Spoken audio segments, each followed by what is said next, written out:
Welcome స్వాగతం వాసు ప్రకృతి logs. Hi friends, ఎలా ఉన్నారు? మీరందరూ బాగుండాలని నేనైతే మనస్ఫూర్తిగా కోరుకుంటున్నాను. మన ఛానల్ ఎవరైనా కొత్తగా చూసేవాళ్ళు బ్రదర్ అండ్ సిస్టర్ సబ్స్క్రైబ్ చేయాలి, లైక్ చేయాలని నేనైతే మనస్ఫూర్తిగా కోరుకుంటున్నాను. నా ద్వారా మంచి మంచి ప్రకృతి వీడియోలు వస్తుంటాయి. ప్లీజ్ సబ్స్క్రైబ్ చేయాలని నేను కోరుకుంటూ ఈరోజు అందమైన బంతిపూల చెట్టు వీడియో చూపిస్తాను. చూడండి ఫ్రెండ్స్, అందమైన బంతిపూలు చూడండి ఫ్రెండ్స్, ఎంత బాగుందో. పచ్చని ప్రకృతి పరంగా ఎంత అందంగా ఉందో చూడండి ఒకసారి. రైతు మొత్తం ఈ బంతిపూలు 2 రకాలు పెట్టుండాడు అనమాట.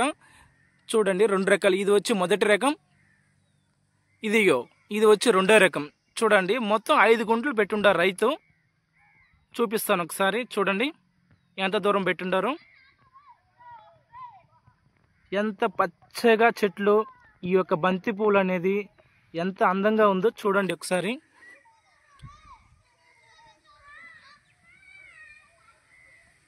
ఇది మొత్తం బంతిపూలే రైతు పెట్టుండేది.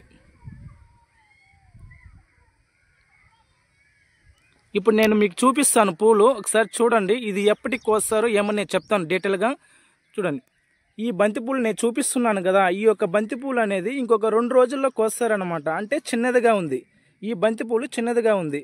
అందువల్ల ఇంకొక 2 రోజుల్లో ఇది మొత్తం రైతు అనేది కోసేస్తారు. కోసి వాళ్ళు మార్కెట్లో అమ్ముకుంటారనమాట. ఎంత బాగుందో చూడండి ఒకసారి ఫ్రెండ్.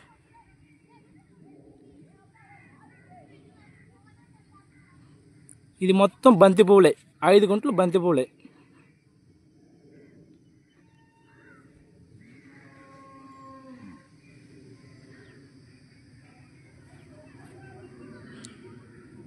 ఈ బంతిపూల గురించి చెప్పాలంటే, ఇప్పుడు ఇంకొక 2 రోజుల్లో వాన పడకుండా ఉంటే రైతుకి లాభం అన్నమాట. వాన పడిందంటే ఈ యొక్క పువ్వు అనేది మార్కెట్లో అంతగా పోదు.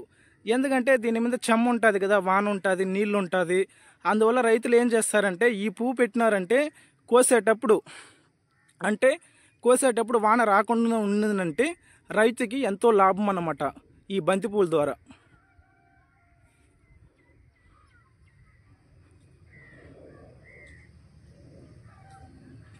ఇదే ఫ్రెండ్స్ బంతిపూల తోట. ఎంత అందంగా ఉందో ఒకసారి చూడండి, కామెంట్స్లో తెలియజేయండి.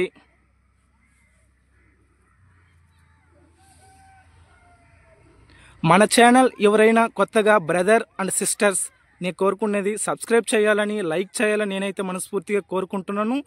మళ్ళీ మంచి వీడియోతో మీ ముందర వస్తాను. Bye friends.